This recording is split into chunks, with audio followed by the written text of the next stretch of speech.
예, 오전에 이어서 오후에 오전에 제가 말씀드렸던 그 후편을 속편을 오늘 이 시간에 말씀드리겠습니다. 그 전에 먼저 그 시작하기 전에 그걸 뭐라 그러나요? 복음성가?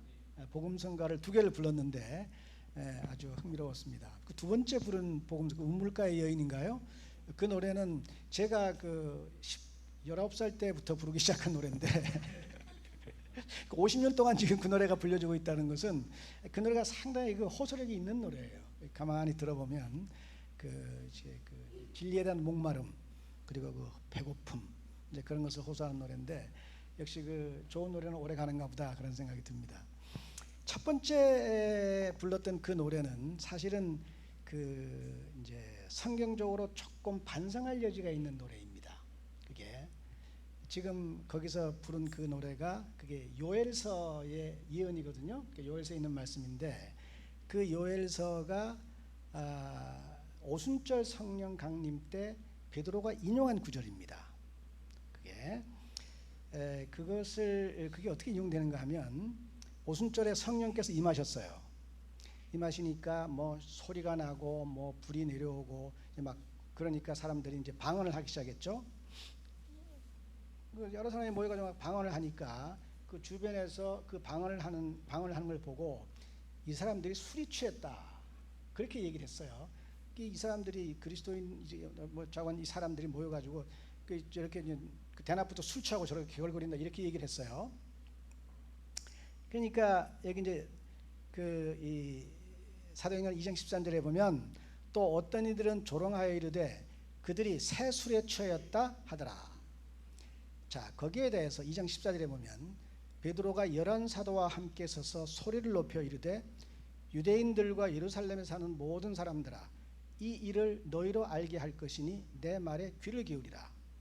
때가 제 삼시니 너희 생각과 같이 이 사람들이 취한 것이 아니라 이는 곧 선지자 요엘을 통하여 말씀하신 것이니 일러스되 하나님이 말씀하시기를 말세에 내가 내 영을 모든 육체에게 부어주리니 너희의 자녀들은 예언할 것이요 너희의 젊은이들은 환상을 보고 너희의 늙은이들은 꿈을 꾸리라 이렇게 돼 있어요.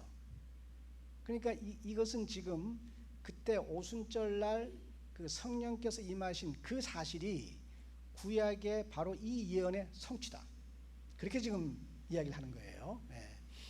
그러니까 그 이후로 성령께서는 교회에 와 계시면서 사람들을 거듭나게 하시고 진리를 가르쳐 주시고 또 새로운 마음을 품게 하시고 그래서 하나님 나라의 백성으로 살게 하는 일을 지금 교회에서 하고 계시는 거예요. 그러니까 그래서 보통 우리가 사는 이 시대를 이제 어떤 신학자들은 성령의 시대라 그렇게 말합니다. 즉 성령께서 예수님의 부활과 승천 이후에 예수님의 보내심을 받아서 이 세상에서 계속 그렇게 활동을 하시면서 교회를 세워가시고 사람들을 구원하시고 진리를 깨닫게 하시는 일을 계속 하고 계시는 거죠. 그러니까 오늘날 시대에는 우리가 새롭게 성령을 믿는 사람 같은 경우에는 사실은 우리에게 성령을 보내십시오라고 하는 말은 사실은 정확하게 말하면 옳은 말은 아니에요. 이제 복음 성가를 진 사람들이 그렇게 신학적으로 잘 알아서 그렇게 가사를 짓는 것이 아닌 경우가 있어서 복음 성가를 가만히 듣고 보면 이건 성경 이야기가 좀 다르다 하는 생각을 하게 되는데 그러나 우리가 성령의 충만을 구하는 것은 맞습니다.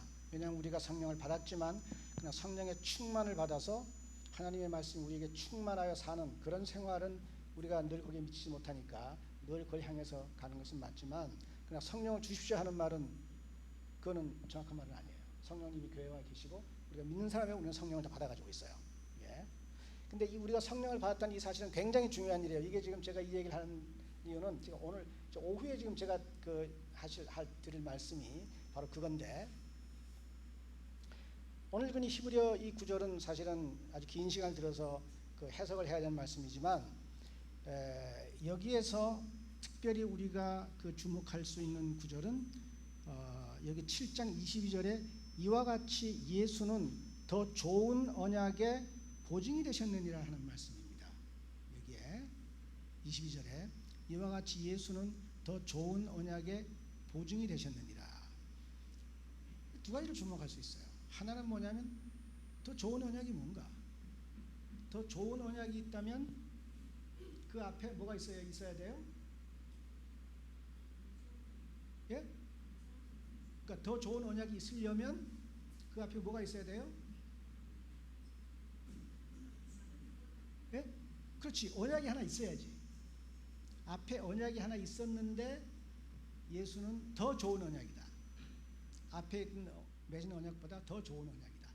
그거 하나가 우선 하고, 그러니까 도대체 그 앞에 있는 언약은 뭐고, 예수님이 더 좋은 언약이란 말은 더 좋은 언약의 보증이라는 뭐냐? 그 더 좋은 언약이라는 말 하나 알아야 돼. 그다음에 이 보증이라는 말이 뭐냐? 요것을 우리가 이게 지금 그 히브리서 저자가 열심히 지금 그 사람들에게 가르치는 진리가, 중요한 진리가 하나 있어요. 예. 그것이 지금 딱 아주 요약해 보면 예수는 더 좋은 언약의 보증이라는 이 말씀입니다. 예. 그 우리가 이 언약이라 그럴 때 아주 쉽게 말하면 우리가 구약이라는 말이 무슨 뜻이에요? 옛날 약속, 옛 언약이에요. 신약은 새 언약. 예. 그러니까 우리가 영어로는 구약을 올드 테스타먼트라고 그러고 신약은 뉴 테스타먼트라고 한다. 이 테스타먼트라는 말은 원래 이게 디아세케라는 헬라어인데 이 말이 원래는 유언이라는 뜻도 있어요. 그래서 이제 이 디아세케 성경의 언약이라는 말이 이게 유언이냐 아니냐 뭐 이런 것에서 이제 논란이 많은데 어찌 됐든지 성경은 두 단계의 언약으로 되어 있습니다. 그 우리가 너무 상식으로 알죠. 즉 구약은 옛 언약이고 그리고 신약은 새 언약인데, 그런데 새 언약과 옛 언약이 어떤 관계에 있느냐 하면 새 언약이 옛 언약보다 더 좋은 언약입니다. 이게 단순히 옛날 거와 새 것이라는 의미뿐 아니라 옛 언약보다도 새 언약은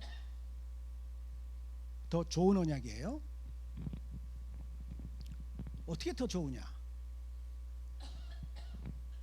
혹시 그게 어떻게 더 좋은지 아시는 분 계실까요?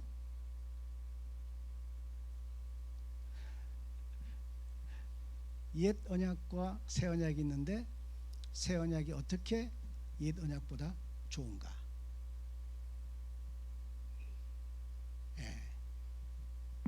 당연히 잘 모르실 거예요. 이게 어려운 이야기니까 제가 아주 중요한 걸 설명해 드리겠습니다. 자, 옛 언약은 그 언약을 맺기 위한, 우리가 약속을 하면 약속에 뭐가 있어요? 약속에 조항이 있죠. 언약에는 약속인 조항이 있습니다. 그래서 뭐 그 두 사람이 약속을 하면 그러면 A는 이걸 하고 B는 이걸 한다. 예를 들어서 이제 전세 계약을 맺으면은 A는 이러한 집을 이렇게 이제 임대를 해준다. 그래 B는 내가 이 집을 뭐 전세 월세 얼마를 지불하고 내가 이 집에서 얼마 동안 산다. 사는 동안에 뭐 문제가 생겨한다. 그렇게 그 다 약속하면 그 약속의 조항이 있어요. 옛 언약의 조항이 뭐예요?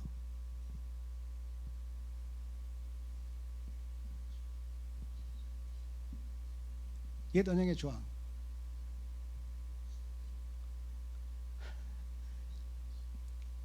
옛 언약의 조항이 바로 율법이에요.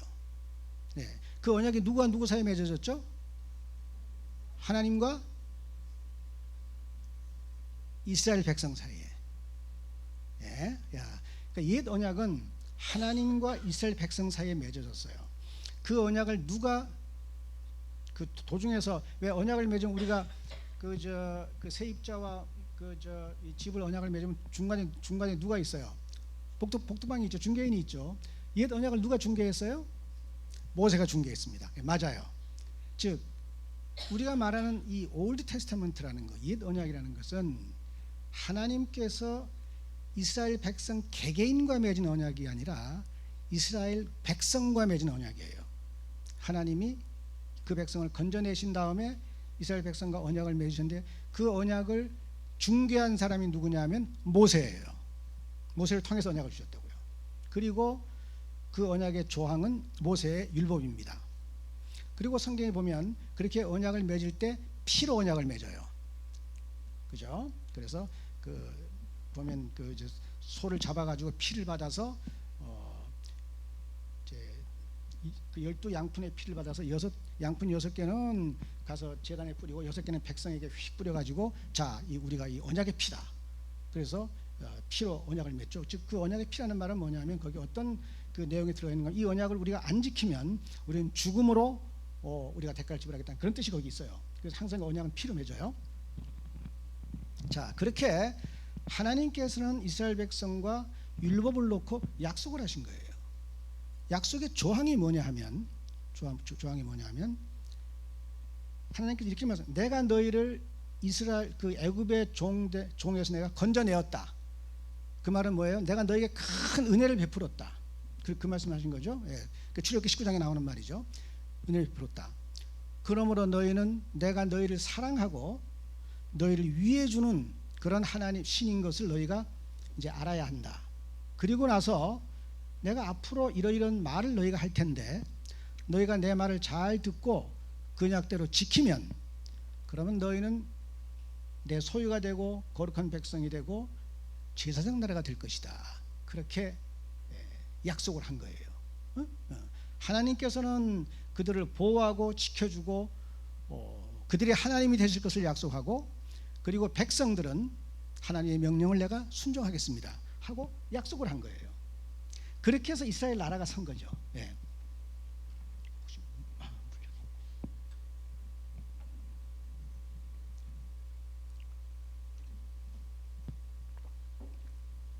너무 감격스러운 얘기를 하려니까 목이 밉니다. 저는 정말 이 언약의 이걸 생각할 때마다 정말 참 기가 막힌 이야기예요. 천지의 하나님께서 지상의 작은 민족, 그 노예 민족이었던 그 민족을 딱 불러내신 다음에 세상에 생각해 보세요. 그때 그 고대에 그 메소포타미아의 그 넓은 땅에 애굽은 그때도 벌써 큰 강대국이었거든요. 그런데 하나님은 굳이 그 힘 있고 큰 나라를 선택한 것이 아니라 그 나라에서 종노릇하던 그야말로 그 고대 세계의 가장 그 열악하고 형편없는 그 백성을 딱 불러가지고 내가 너희 하나님이 되겠다고 말씀하신 거예요. 이게 기가 막힌 일이에요. 그러니까 이스라엘 백성이 정말 그 언약을 그들이 알았더라면 하나님이 그들과 언약한다는 사실의 의미를 알았더라면 정말 그들은 감격을 하고 정말 그 뼈가 으스러져라고 하나님께 순종했을 거예요. 근데 이제 백성들이 어땠어요? 그렇게 해서 언약을 딱 맺고 나서 그 다음에 이스라엘 역사를 한번 보세요. 그들이 그렇게 애굽에서 큰 능력으로 구원을 받고 하나님과 신의 산에서 언약을 딱 맺은 다음에 그 다음에 그들이 광야에서 한 것은 뭐냐면 지속적으로 언약을 어기는 거예요.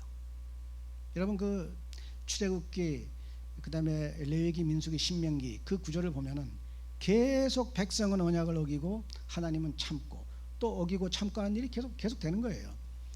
정말 어떻게 이 사람들이 출애굽에서 그 홍해가 갈라지고 그 가운데로 지난 지 며칠 지나지 않아서부터 벌써 하나님께 불평을 한다고. 정말 믿을 수 없는 불신이에요. 믿을 수 없는 불신.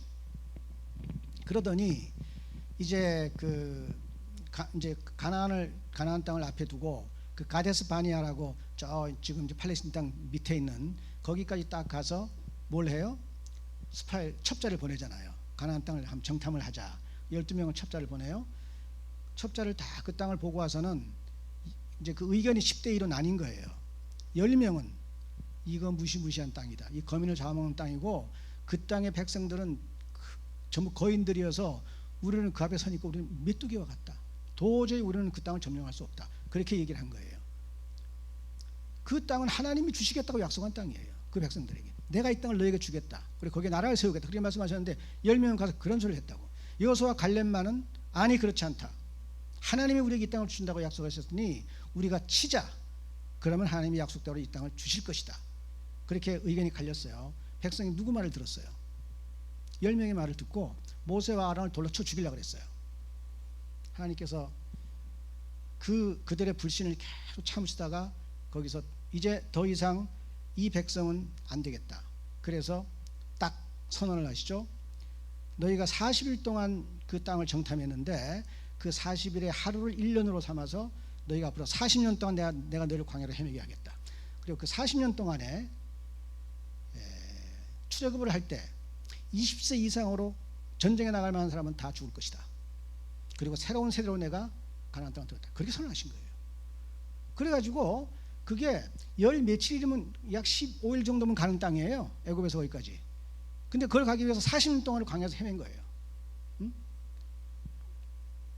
낮에는 구름 기둥이 움직이고 밤에는 불 기둥이 움직이잖아요. 그래서 구름 기둥이 움직이면 백성은 그걸 따라가야 돼요. 그러니까 이 사람들이 그 광야에서 40년 동안을 이리 돌고 저리 돌고 빙빙 도는 거예요. 자기 목적지인 가나안 땅에 가지 못하고. 그러면서 거기서 사람들이 하나씩 죽어가는 거죠. 그래서 그 사람들이 다 죽으니까 비로소 하나님께서 이제 그들을 이끌어 가셨다고요. 그렇게 이 사람들의 그 불신, 그게 그렇게 그 뿌리 깊어요. 하나님의 그렇게 큰 은혜와 능력을 맛보고 그렇게 위대한 법을 받고 그렇게 엄숙하게 피를 뿌리면서 언약을 하고 나서도 이 백성들은 그 언약에 불신실한 거예요. 충성스럽지 못했다고. 그 다음에 백성이 가나안 땅에 들어갔죠. 가나안 땅을 딱 점령해가지고 이제 여호수아와 함께 가나안 땅을 점령한 다음에 그때 하나님이 무슨 약속, 무슨 명령을 하셨는가 하면 가나안 땅에 들어가면 그 땅의 백성을 완전히 멸해버려라. 두 가지 이유인데, 첫째는 그들이 죄악이 멸망당하지 않을 수 멸망당해야 될 때까지 도달했으니 내가 너희를 통해서 그들을 멸망시킬 것이냐, 그들의 그 형벌의 의미가 하나 있고, 또 하나는 만약 그들을 너희 가운데 살려두면 그들이 너희 옆구리에 가시가 되어가지고 결국 너희들이 그것 때문에 고통을 당할 것이니까 그들의 종교니 풍습이니 뭐니 다 일소해버려라. 거기에 내가 깨끗한 데서 내가 새로운 나라를 세우겠다. 그래서 가서 싹 정리하라 그런 거예요. 근데 사사기에 딱 들어가면 벌써부터 1장에 무슨 얘기가 나와요? 이 백성이 이 민족을 쫓아내지 못하였더라. 이 민족을 쫓아내지 못하였더라. 그 얘기가 사사기 1장에 계속 나와요. 그러니까 선지자가 나가지고 너희가 이 백성을 쫓아내지 못하였으니 이제 그들이 너희 옆구리에 가시가 되어서 결국 너희가 그것 때문에 망할 것이다. 그러니까 백성들이 뭐 통곡을 하고 그랬어요. 그렇지만 결국은 그들을 쫓아내지 않았어요. 그 결과가 그 뒤에 사사기에 나오잖아요. 사사기 계속. 어때요? 하나님께서 그들의 죄악을 징치하기 위해서 이방인을 들어서 점령하면, 그러면 그냥 몇십 년 동안 그 밑에서 신음하다가 살려주십시오. 그러면 하나님께서 사사기께서 살려주고, 평안하면 또 우상 숭배하고 하나님이 또 징치하고 또 사사기고, 그 사사기가 그 얘기예요. 그것이 그리고 나서 그 뒤에 이제 나라를 세우게 되는데, 그 나라를 세운 이후에도 뭐 제가 이제 구약 역사를 다 얘기하면 길지만 그 긴 역사 동안에 이스라엘 백성은 계속해서 뭘 했는가 하면 그 언약을 지키지를 않았어요. 하나님의 언약을 지키지 않았다고. 계속 그 말씀을 어긴 거예요. 이게. 그러니까 마침내 하나님께서 북쪽 이스라엘을 멸망시켜버리죠. 아수르는 굉장히 아주 편한, 아주 무시무시한, 아주 난폭한 그런 족속인데 그들을 통해서 북쪽 이스라엘을 다 멸망시키고 722년에 나라가 다 망해버렸어요. 그리고 나서 이제 그러면 그 남쪽 유다가 남았잖아요. 그 아시죠? 그 르호보암 때에 솔로몬의 아들 르호보암 때에 사실은 그 솔로몬의 죄 때문에 그랬어요. 너무너무 흥미진진한 그 드라마틱한 이야기들이 많은데 그 죄 때문에 르호보암이 어리석은 정책을 내려가지고 나라가 이제 그 여로보암이 10지파를 띄어서 올라가서 북쪽 이스라엘을 만들고 남조는 이제 남주 유다가 남았어요.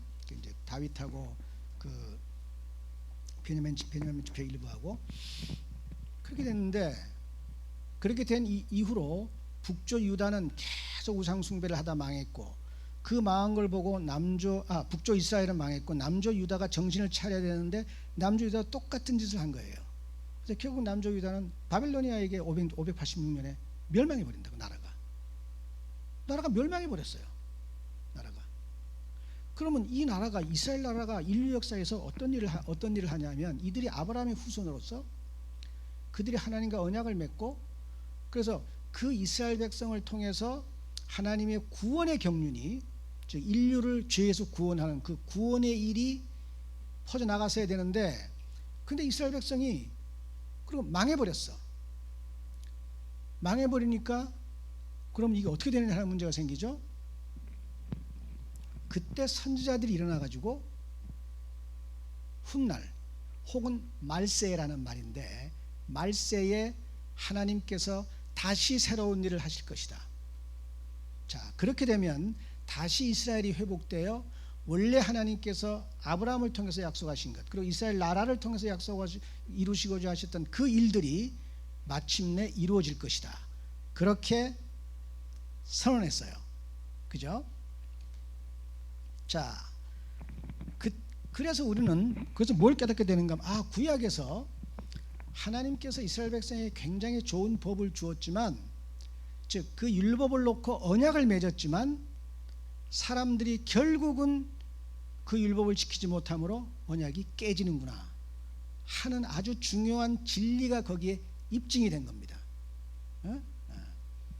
하나님께서는 그 특별히 신약의 교회에게 이 교회가 어떤 교회가 되어야 된다는 것을 가르쳐 주시기 위해서 인간의 역사 속에서, 특별히 이스라엘의 역사를 통해서 중요한 어떤 일들을 이루시고 그 일들을 성경에 기록해 놓으심으로 우리에게 봐라 하고 말씀하시는 거예요. 그래서 우리가 구약을 보면 하나님이 무슨 일을 하고자 원하셨고 사람이 어떻게 해서 그걸 못했는가 하는 실패의 역사를 구약에서 알 수 있어요.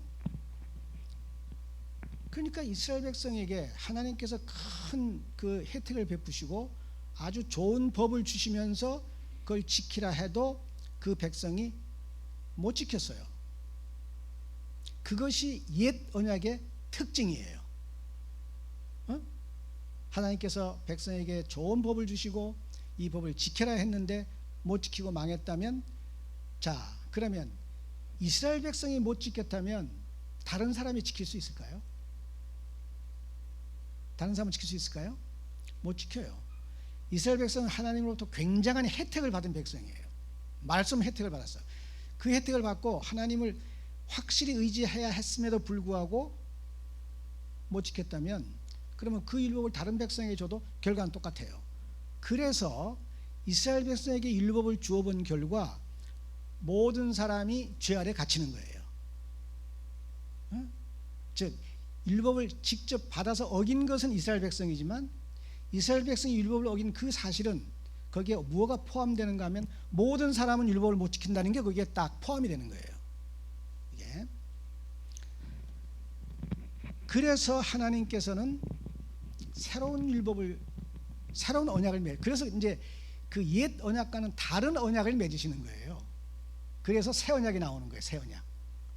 만약에 이스라엘 백성이 그렇게 해서 멸망한 다음에 하나님께서 다시 이스라엘 백성을 회복시킨 다음에 여전히 옛 언약과 똑같은 방식으로 율법을 주면서 지켜봐라 하면 지킬 수 있겠어요? 없겠어요? 못 지킨다고. 못 지킨다는 것이 이미 이스라엘 역사를 통해서 이미 확정이 된 거예요. 그러니까 옛 언약과 같은, 즉 하나님께서 그 백성에게 은혜를 베푸시고 좋은 법을 주시면서 이 법을 지켜라, 그러면 내가 너희 하나님이 되겠다라는 방식으로 언약을 맺어서는 백성이 그의 죄와 타락으로 말미암아 그 언약을 지키지 못함으로 그게 이루어지지 않는 거예요. 사람이 하나님의 백성이 못 되는 거예요. 그래서 그냥 구원받을 길이 없어진다고요. 그래서 그렇게 이스라엘이 망해갈 때 하나님께서 내가 말세 새로운 방식으로 내가 언약을 맺겠다, 그 말씀을 하신다고요. 즉 지금까지 내가 이 애굽 이스라엘 백성과 맺을 때 내가 그들에게 좋은 혜택을 베풀고 그들에게 율법을 주면서 이걸 지키면 너희가 내 백성이 될 것이다라는 이런 방식으로 언약을 맺어가지고서는 도대체 이 백성이 언약을 지킬 수 없으니 내가 그들이 반드시 언약을 지킬 수 있는 방법으로 언약을 맺겠다, 그런 거예요. 새 언약이 이제 문제가 좀 바로 새 언약이라는 게 그래서 새 언약인 거예요. 네. 그게 에스겔서 먼저 예레미야 31장 31절부터 33절이나 아주 잘 알려진 구절인데, 여호와의 말씀이니라. 보라, 내가 날이 이르리니, 즉 미래에 어떤 날이 이를 것인데 내가 이스라엘 집과 유대 집에 새 언약을 맺으리라. 새 언약을 맺겠다. 이게 왜 새 언약인가 하면 구약의 모세를 통해서 이스라엘 백성과 맺었던 율법을 놓고 맺은 그 언약에 비해 볼 때 그것은 옛 언약이고 이제 내가 새 언약을 맺겠다. 그렇게 얘기를 하는 거예요. 자, 이 새 언약은 내가 그들의 조상들의 손을 잡고 애굽 땅에서 인도하여 내던 날에 맺은 것과 같지 아니할 것은, 이렇게 얘기해요. 즉 내가 이번에 언약을 맺을 때는 과거에 시내산에서 맺었던 그런 방식으로 언약을 맺지 않겠다. 왜 그러냐면 내가 그들의 남편이 되었어도 그들의 내 언약을 깨뜨렸습니다. 그래서 그 언약을 통해서 거의 부부관계라고 말할 만큼 하나님께서 그들을 사랑했습니다 불구하고 그들이 언약을 어겼기 때문에 이제 다시 그 언약을 가지고는 안 된다. 그러니까 새 언약을 맺겠다는 거예요. 그러나 그날 후에 내가 이스라엘 집과 맺을 언약은 이러하니 곧 내가 나의 법을 그들의 속에 두며 그들의 마음에 기록하여 나는 그들의 하나님이 되고 그들은 내 백성이 될 것이라. 여호와의 말씀입니다. 여기서 바로 이 새 언약이 왜 새 언약이나 하는 게 드러나는 거예요. 옛 언약의 조문이 율법인데, 특별히 그 율법은 십계명이 대표적인 조문인데 그 조문이 어디에 기록되어 있어요? 어디에 기록됐어요? 그게 돌판에 기록됐어요. 네. 그러니까 율법이 내 밖에 있는 거예요. 율법이 내 밖에 있어. 하나님 우리에게 그 율법을 딱 주시면, 백성에게 주시면서 자, 여기 좋은 율법이 있다. 얼마나 훌륭한 율법이냐. 이거 지켜라. 라고 얘기했는데 그거 정말 기가 막힌 일이에요. 우리가 율법, 모세 율법을 연구해 보면 그렇게 위대하고 훌륭한 법이 없어요. 백성이 안 지켜. 그러니까 하나님께서 내가 사람의 밖에 율법을 놓고 지켜라 하고서는 사람이 못 지키는구나. 그러니까 내가 아예 그 율법을 너희 마음속에 기록해 버리겠다 그런 거예요. 그러니까 율법이 내 밖에 있는 율법을 내가 애써서 지키는 것이 아니라 율법이 내 마음속에 기록돼 가지고 내 마음, 나의 존재가 율법에 합당한 사람이 되도록 만들겠다는 거예요. 지금 이게 그 얘기예요. 그런데 기록되는 뭐예요? 율법이에요. 똑같은 법인데 그 법이 과거에는 돌판에 기록되어 있다가 이제는 그 법이 나의 마음에 기록되어 버리는 거예요. 마음에. 바로 이게 예레미야가 이야기한 이 새 언약의 내용이에요. 이걸 에스겔은 이걸 좀 다른 말로 이야기했는데 에스겔 36장 24절에 보면 내가 너희를 여러 나라 가운데서 인도하여 내고 여러 민족 가운데서 모아 데리고 고국 땅에 들어가서 맑은 물을 너희에게 뿌려서 너희로 정결하게 하되, 씻겠다는 거예요. 이게 이제 신약의 세례가 의미하는 건데, 곧 너희 모든 더러운 것에서와 모든 우상 숭배에서 너희를 정결하게 할 것이며 또 새 영을 너희 속에 두고 새 마음을 너희에게 주되 너희 육신에서 굳은 마음을 제거하고 부드러운 마음을 줄 것이며 또 내 영을 너희 속에 두어 너희로 내 율례를 행하게 하리니 너희가 내 규례를 지켜 행할지라. 우리가 아주 중요히 기억할 게 이거예요. 최후의 관건이 뭐냐 하면, 우리 인간에게 있어서 최후의 관건이 뭐냐 하면 과연 이 사람이 하나님의 법을 따라서 그 법을 순종하여 사느냐 안 마느냐 하는 것이 최후의 관건이에요. 결국은. 그래서 우리가 생명의 말씀이라는 말을 쓰잖아요. 생명의 말씀이라는 말은 두 가지 뜻이 있는데, 하나는 뭐냐면 죽은 자를 살리는 말씀이라는 뜻이에요.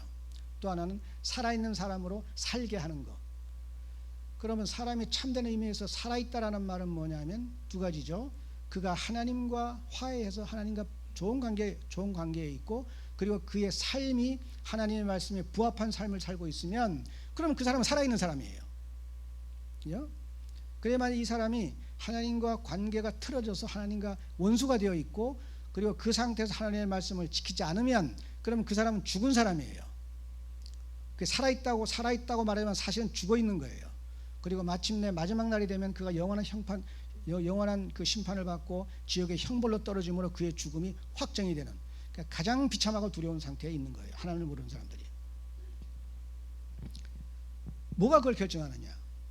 그 사람이 하나님의 법에 합당한가 합당하지 아닌가, 그게 결정하는 거예요. 결정하는 거예요. 자, 그러니까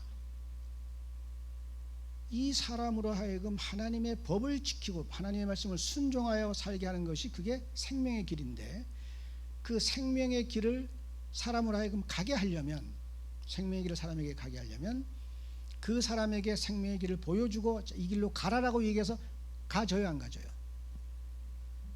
갈 수 있어요, 못 가요? 못 간다고요. 못 간다는 걸 구약 이스라엘 역사가 보여줘요. 하나님이 다 하셨다고, 할 수 있는 걸. 그들에게 능력을 베풀고 그들을 위해서 선의를 베풀고 사랑을 보여주고 땅을 주고 왕을 주고 선지자를 주고 제사장을 주고 정말 하나님이 별일을 다 하셨어요. 그래서 이사야 5장에 보면 내가 너희를 위해서 더 할 일이 무엇이냐, 내가 좋은 포도나무를 얻기 위해서 땅을 옥토를 만들고 사늘로 두르고 아주 극상품 포도주를 심고 술틀을 만들고, 그래서 너희가 좋은 포도를 맺으면 내가 좋은 포도주를 만들려고 했더니 그랬더니 너희가 들포도를 맺으면 어찌미뇨. 이스라엘 거기다 백성들아, 내가 너희를 위해서 더 할 것이 무엇이 있었느냐, 그러니 내가 너희를 다 멸망시키겠다. 이사야 5장에 있는 유명한 포도의 노래예요. 구약의 그 사실은 우리에게 뭘 보여주는가 하면, 사람은 절대로 하나님의 법을 지켜서 구원을 받을 수 없다. 하나님의 그 호의를 받고 하나님과 화목하는 일을 절대 할 수 없다 하는 것이 이스라엘 역사가 보여줘요. 그러니까 다른 대책이 와야 돼요. 다른 대책. 자, 그 대책을 하나님이 어떻게 세우셨는가 하면 사람을 보내셨어요. 어떻게 보내셨느냐? 자기 아들을 사람으로 세상에 보내신 거예요. 그래가지고 그 아들이 세상에 와서 하나님의 모든 법을 완전히 지켰어요. 예수님 죄가 없다는 말이 그 말이에요. 예수님은 하나님의 율법의 모든 말씀을 1.1획 조금도 틀림없이 완전히 지키신 분이에요. 그러니까 예수님이 죄가 없어요. 죄라는 것은 법을 어기는 건데, 죄가 있냐 없냐 하는 것은 이 사람이 법을 어겼냐 어기지 않냐를 가지고 보는 거 아니에요. 예수님이 죄가 없어요. 그래서 예수님을 완전히 죄가 없는 분으로 이 세상에서 딱 보내셔서 그렇게 하게 하신 다음에, 그 다음에 죄가 없는 예수님을 십자가에 달려서 죽게 하신 거예요. 자, 예수님은 이 땅에 사시면서 하나님의 법을 완전히 지키심으로 공로를 얻었어요. 영원한 생명을 예수님이 스스로 얻을 수 있는 공로를 얻고, 그런데 그 공로를 얻었으니까 예수님은 죽으면 안 되는 분이에요. 근데 억울하게 죽었어요. 자, 이제 죽었으니까 거기서 어떤 일이 발생하는가 하면 예수님의 그 죽음이 공로를 만들어내는 거예요. 공로를. 그렇죠? 네, 억울한 사람이 죽으면 그 사람의 그 공이 남잖아요. 네. 그래서 그 공로를, 즉 의의 공로를 믿는 사람들에게 나눠줄 수 있는 그런 예수님이 의의 공로를 확보하신 거예요. 그래서 사람이 예수님을 믿으면 소위 말하는 그 이중전가가 이루어진다 그러는데, 사람의 죄책은 예수님에게 넘어가요. 예수님이 그 죄를 담당하고 주시고, 그리고 예수님의 그 공로는 믿는 사람에게 전가되어서, 의가 전가되어서 믿는 사람이 의롭게 되는 거예요. 그래서 예수를 믿는 사람은 율법을 다 순종하지 않고도, 사람이 영생을 얻으려면 율법을 다 지켜야 돼요. 근데 율법을 다 지키지 않고도 율법을 완전히 지킨 것과 같은 지위를 확보하게 돼요. 그게 바로 예수님 십자가가 죄인을 의롭다게 하는 그 과정이에요. 자, 예수님은 이렇게 그 죄인을 의롭다고 하실 뿐더러 예수님은 승천하신 다음에 성령을 보내신다고. 성령을. 그러면 성령이 오시면 어떤 일을 하느냐? 성령이 오시면 그 성령이 사람을 중생하게, 거듭나게 하신다고. 중생을 시키는 거예요. 그러면 이 사람이 새 사람이 돼. 자, 이 사람이 새 사람이 됐다는 말의 가장 중요한 게 뭐냐면 그의 마음의 변화가 일어나는 거예요. 그의 영혼의 변화. 그래서 그의 마음에 율법이 기록되는 거예요. 지금 여기 지금 한 새 언약이 바로 그거예요. 율법을 그 마음에 기록하는 거예요. 이건 사도 바울이 고린도후서에서도 그 자신의 역할과 구약의 모세의 역할을 이렇게 비교하면서 이제 우리는 그 마음에 쓴 편지다. 마음에 쓴 편지다. 그런 말을 하면서 이제 이야기를 하는데, 그러니까 하나님의 법이 그 마음에 딱 기록되는 사람으로 만드는 거예요. 자, 그러면 그 사람에게서 어떤 일이 발생하느냐? 그 사람의 마음이 변해서 하나님의 법에 합한 마음이 딱 되면, 그러면 제일 먼저 이 사람의 마음 속에서는 하나님의 그 법에 대한 애착과 사랑이 일어나는 거예요. 그걸 보고 그게 굉장히 중요한 겁니다. 우리가 과연 중생을 하여 내 마음에 새로운 그 법이 기록된, 지금 예레미야와 에스겔이 말한 내가 새 영과 새 마음을 받아서, 그리고 그 마음에 기록된다는 그 예언이 바로 예수님이 오신 신약시대의 교회에 대한 예언인데, 그 은혜를 끼치는 분이 누구냐면 바로 성령님이에요. 그래서 오순절에 성령님이 오신 게 그 일을 위해서 오신 거예요. 지금 바로 이 예언을 이루기 위해서. 그리고 아까 요엘에 한 그 예언도 바로 이 예언이 이루어진다는 거예요. 그들에게 새로운 영을 주고 새로운 마음을 주고 사람들이 새로운 꿈을 꾸고 새로운 목표를 가지게 되고 새로운 정신적인 힘을 가지게 되고. 그런데 그 누가 하느냐?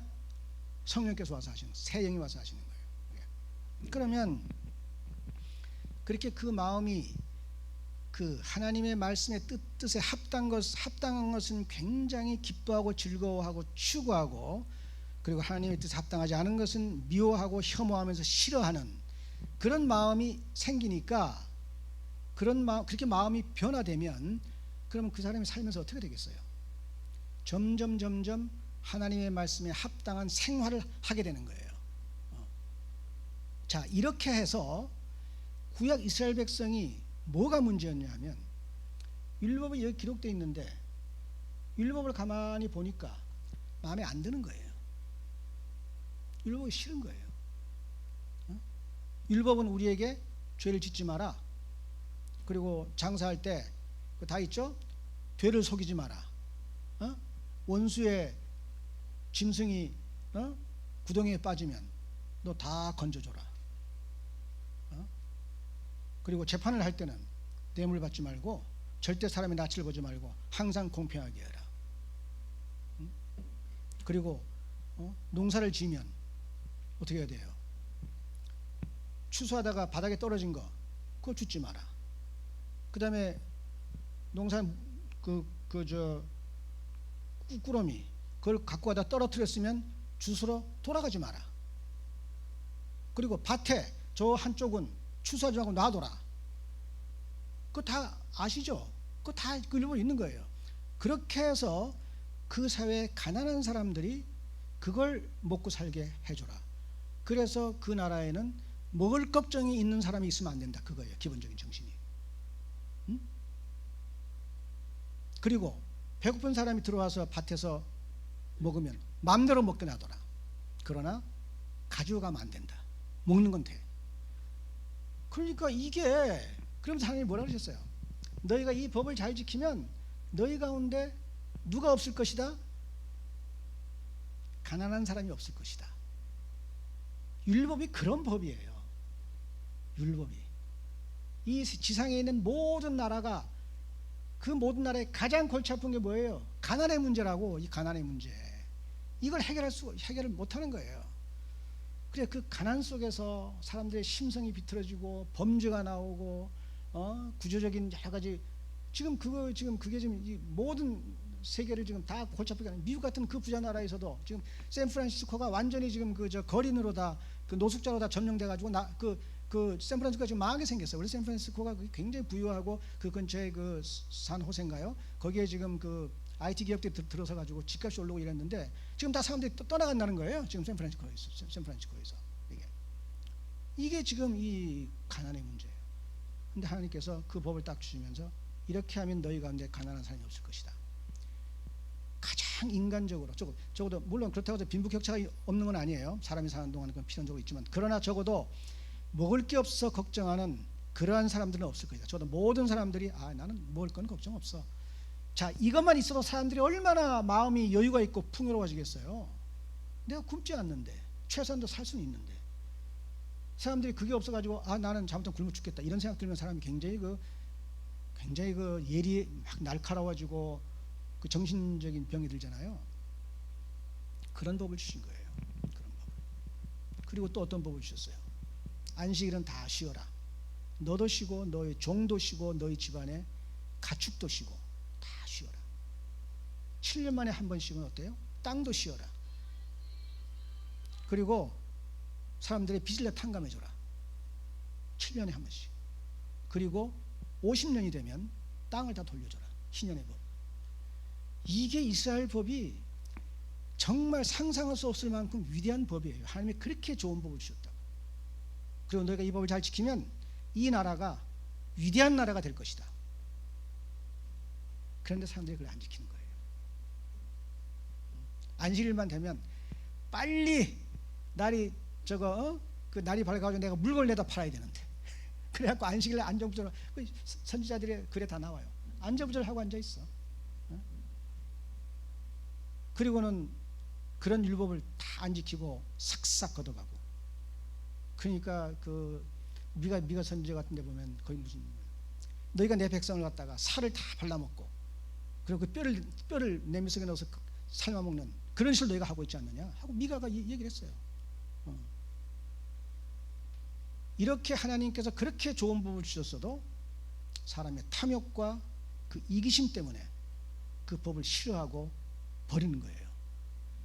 그러더니 결국 나라가 망해버렸죠. 하나님이 이제는 내가 그 법을 너희 밖에 두고 저거 지켜봐라 이런 방식으로 하지 않겠다. 내가 그 법을 너희 마음속에 기록하여 내가 정말로 그 법을 사랑하고 그 법이 추구하는 사회가 어떤 사회인지를 너희가 깨닫고 그 사회를 위해서 나아가는 그런 사람으로 내가 만들겠다. 그리고는 여기 예수님이 뭐라 그래요? 여기 이와 같이 예수는 더 좋은 언약의 보증이 되셨느니라. 예수님이 그 일을 이루신다는 거예요. 반드시. 이게 즉 하나님께서 그냥 그렇게 하고 그렇게 선언하고 마는 것이 아니라 그 선지자들을 통해서 하나님께서 주신 새 언약을 예수님이 반드시 성취한다는 그 보증이 된다는 거예요. 어떻게 성취해요? 사람의 몸을 입고 와서 율법을 다 지킴으로 죄인의 죄를 용서하고 죄인을 의로운 사람으로 만들어주고, 그리고 성령을 보내서 그 율법을 그 마음에 기록하게 하심으로 반드시 이 새 언약이 이루어지게 한다는 거예요. 이게 예수님께서 와서 선포하신 그 선포의 내용이 이런 거예요. 이 인류의 역사 속에 지금까지 있어 본 적이 없는 새로운 시대가 왔다고 얘기한 거예요. 성령의 시대가. 성령이 하늘에서 내려왔다는 일이, 오순절에 성령이 임했다는 일이 그렇게 위대한 일이라고요. 죄인을 고쳐서 의인을 만들고, 단순히 법적으로 한 그런 게 아니라 그의 속 사람을 바꿔가지고 새로운 사람을 만들어가지고 하나님을 사랑하고 이를 사랑하는 그런 사람으로 내가 만들겠다. 그 일을 이제 예수님께서 그 일을 내가 이 지상에서 시작을 한다. 하나님 나라가 임했다는 말이 그 말이에요. 그러니 죄를 회개하고 이 나라에 들어와라. 그리고 이 나라에 들어오면 성령을 받아서 새로운 사람으로 살 수 있다. 그러니까 오늘날 여러분들이 이걸 아주 기억해야 돼요. 하나님의 법은 지킬 수 없는 법이 아니에요. 오늘 많은 사람들은 우리는 하나님의 법을 지킬 수 없다 이렇게 생각을 해요. 우리가 못 지키는 예수님이 우리 대신 십자가에 죽으셨지. 자, 그렇게 믿는 한 그 사람은 법을 못 지켜요. 성경은 무슨 얘기를 하는가 하면, 아니 그렇지 않다. 예수님의 와서 하신 그 일은 구약의 그 모든 이 일보다 그 일에 완전한 것이다. 오늘 읽은 이 히브리서 이 부분이 뭐냐면 예수님의 제사장 직분에 대한 얘기예요. 구약의 제사장 직분이 어느 지파에서 맡았어요? 레위 지파에서 맡았어요. 레위 지파. 모든 제사장은 어디서 나와야 돼요? 레위 지파에서 나와야 돼. 예수님은 어느 지파예요? 유다 지파라고. 나올 수 있어요, 없어요? 나올 수 없다고 예수님이. 율법에 의해서 오늘 얘기가 그거예요. 거기 보면 예수님이 유다 지파에서 제사장이 나올 수가 없어. 그런데 히브리서는 그 예수님이 제사장이다. 그렇죠? 그러면 도대체 어느 반차를 따르는 제사장이냐? 어느 반차? 멜기세덱의 반차를 따르는 제사장이에요. 멜기세덱은 신비한 인물이에요. 그 창세기에 그 아브라함이 가서 자기 그 조카 롯이 사로잡혀간 걸 가서 데려왔을 때, 그때 살렘 왕 멜기세덱이 나와서 아브라함을 축복하고, 그리고 아브라함이 11조를 멜기세덱에게 줘요. 그 이후로 멜기세덱이라는 사람이 싹 없어져 성경에 나타나진 않아요. 그러다가 시편 110장에 가서 다윗이 내가 내 주 옆에 계신 주를 본다는 얘기를 하면서, 그는 하나님께서 맹세로 멜기세덱의 영원한 제사장이라 그렇게 얘기를 하잖아요. 그러니까 예수님은 레위 지파의 제사장이 아니라 멜기세덱의 제사직을 따르는 제사장이에요. 레위 지파의 제사장은 어떤 사람들이냐? 그게 다 죄인들이에요. 다 죄인들로서 자기들의 죄를 위해서도 그 제물을 바쳐야 되는, 그러니까 아주 흠이 많고 부족한 제사장들이에요. 그런데 멜기세덱의 반차를 쫓는 이 예수님은 흠이 없어요. 그러니까 예수님의 제사직이 완전한 제사직이에요. 그다음 제물, 구약에 뭘 제물을 바쳐요? 죄를 지면 동물 제물을 바치죠. 근데 가만히 생각하면 그게 옳지 않아요. 왜냐하면 사람이 죄를 범했으면 누가 죽어야 돼요? 사람이 죽어야지. 예를 들어서 내가 차를 몰고 가다가 다른 사람 탕 쳐서 그 사람을 이제 교통사고를 죽였는데, 마침 이제 그 집에서 키우는 개를 한 마리 차에 싣고 있다가 개 끌고 내려와가지고 그 사람한테 자, 이 개 데리고 와서 죽이고 날 살려주시오. 말이 돼요, 안 돼요? 말이 안 되는 거라고. 그러니까 구약의 제사 지도는 그 내적으로 온전하지 않은 거예요. 결함이 있는 거예요. 그러면 참된 제물은 누가 돼야 되느냐? 사람의 죄를 범했으니 사람이 제물이 돼야 돼요. 그러니까 예수님이 사람이 되신 거라고. 근데 제물이 되려면 흠이 있으면 돼야 안 돼요? 흠이 없어야 돼. 예수님이 죄가 없는 거예요. 그러니까 예수님은 완전한 제사장이시면서 완전한 제물이 되시는 거라고. 히브리서에 보면 또 지상에 있는 성전은 흠이 있어요. 그래서 예수님은 하늘의 성전에서, 즉 예수님이 하시는 모든 일은 완전한 거예요. 흠이 없어요. 완전해. 하늘에서 지금도 우리를 중보하고 계신다고 보면, 또 예수님은 무슨 역할을 해요? 왕의 역할을 하시지. 그죠? 아실 거예요. 삼중직, 그 왕, 선지자, 제사장 역할을 하시는데, 그 왕의 역할을 예수님은 완전하게 하시니까 백성을 다스리시되 그 백성을 법을 지킬 수 있는 그런 능력을 주시고, 그 마음을 바꿔서 법을 지키게 하시는 방식으로 자신의 왕권을 완전하게 행사하시는 분이에요. 선지자, 하나님의 말씀을 가장 정확하게 완전하게 해석을 해서 가르치시는, 산상복음 같은 게 그렇잖아요. 그렇게 해서 예수님은 그 제사장, 선지자, 왕직을 완전하게 수행하시는데, 그 모든 수행을 예수님이 보증을 하시니까, 그러니까 예수님이 새 언약의 보증자가 되는 거예요. 그러니까 새 언약이 이루어지겠어요? 안 이루어지겠어요? 이루어진다고요. 이게 이루어진다고. 예수님이 내가 보증한다고 얘기하는 거예요. 왜 그러겠어요? 사람이 하도 안 믿으니까. 사람들이 그걸 안 믿어요. 내가 하나님의 말씀대로 살 수 있고 그 말씀을 순종할 수 있고, 부족하지만 그러나 계속 하나님을 의지하고 나가면 내가 이 말씀대로 순종할 수 있다. 그리고 내가 혼자 순종하는 것이 아니라 믿는 우리가, 함께 믿는 우리가 이 하나님의 말씀을 순종하는 그런 공동체를 이뤄서, 그래서 구약 이스라엘 백성을 통해서 하나님이 하고자 했지만 그러나 그 율법이 마음 밖에 기록돼서 하지 못한 그 일을 예수님이 보증자가 되어서 하신다.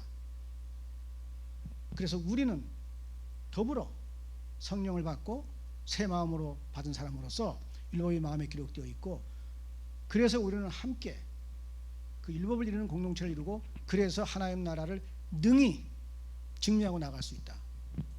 히브리서가 그걸 믿으라고 이렇게 긴 글을 쓴 거예요. 히브리서가 그걸.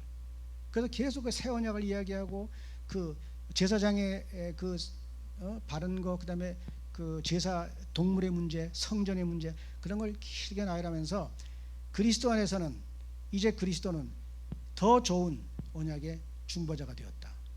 그러니 그리스도 안에서 믿음을 가지고 그리고 성령을 의지하여 계속 그 길을 나가면, 그러면 우리가 율법을 순종하는 하나님의 백성이 될 수 있다. 그게 히브리서의 메시지예요. 그걸 믿으세요. 그걸 굳게 믿고 그 길로 계속 가면, 그러면 믿음대로 될 거예요. 결국은 하나님의 말씀을 지키는 생활을 할 수 있어요. 물론 이 말이 우리가 이 세상에 사는 동안 하나님 나라를 완전하게 지킬 수 있다는 말은 아니에요. 우리 이 세상에 사는 동안 결코 하나님의 말씀을 완전히 지킬 수는 없어요. 항상 우리에게 흠과 연약이라는 게 있어요. 이게 그러니까 계속 우리는 그 거룩을 향해서 또 신앙의 성장을 향해서 계속 가야 돼요. 그러나 우리는 하나님의 말씀을 지키면서 살 수가 있어요. 죄에 대해서 이야기할 때 마지막으로 한 가지만 더 말씀드리면, 우리가 하나님의 말씀을 범하는 죄와 우리가 하나님의 말씀을 완전히 지키지 못하는 부족을 구분할 수 있어야 돼요. 네. 부족한 것은 우리가 힘을 달라고 해야지 자기가 부족한 걸 죄처럼 생각하면 안 돼요. 죄라는 것은 법을 어기는 거예요. 죄는 불법이라. 죄를 어기는 거예요. 자, 그러니까 우리는 어떻게 생각해야 되는가 하면, 한쪽에는 죄를 어기는 게 하나 있어요. 죄를 어기는 상태, 즉 죄를 지는 상태, 법을 어기는 상태가 있고, 한쪽에는 법을 온전히 지키지 못하는 상태가 있어요. 무슨 말인지 아시겠어요? 네. 죄는 법을 어기는 거예요. 그거는 회개를 하고 철저하게 회개를 하고 고쳐야 돼요. 그러나 내가 율법을 완전히 지키지 못하는 것은 연약한 거예요. 연약한 것은 힘을 얻어서 나가야 돼요. 이게. 우리가 선과 악이라 그럴 때, 선과 악은 연장된 게 아니에요. 무슨 말인가 하면, 아주 선이, 큰 선이 있고 작은 선이 있고 작은 선이 있고 작은 선이 있고 작은 선이 있고 하다가 어느 순간에 이 작은 선이 악으로 연결되는 게 아니에요. 선이라는 것은 선의 편에 있고 악은 악의 편에 있어요. 그래서 악의 편에서 더 큰 악이 있고 적은 악이 있고 적은 악이 있고 적은 악이 있지만, 아무리 작아도 그건 악이에요. 악이 작아지면 선이 되는 법이 없어요. 선이라는 것은 그 선이 큰 선일 수 있고 작은 선일 수 있지만, 아무리 작아도 선은 선이에요. 그러니까 우리가 죄를 범하는 거와 죄를 범하지 않는 게 있어요. 자칫 생각하면 사람들은 내가 죄를 범하지 않으면서도 자꾸 죄를 범했다고 생각하는 그런 경향이 또 믿는 사람 속에 있다고요. 이게. 그래서 막상 자기가 죄를 범해서 해결해야 될 큰 잘못은 까맣게 잊어버리고 아주 사소한 문제를 놓고 그게 굉장히 잘못한 것처럼 씨름하는 경우도 있어요. 그런 것들이 다 그 균형 감각이 없어서 그런 거예요. 그래서 그 사람들이 아침에 읽어봤지만 이스라엘 백성들이 그런 잘못을 범한 거 아니에요? 굉장히 종교의식을 화려하게 하고 제물을 거창하게 드리고 하면서도 뭐가 잘못인지 모르고 막상 그 죄를 범하는 생활 속에서 계속 눌러있는 그런 잘못이 있다고요. 요컨대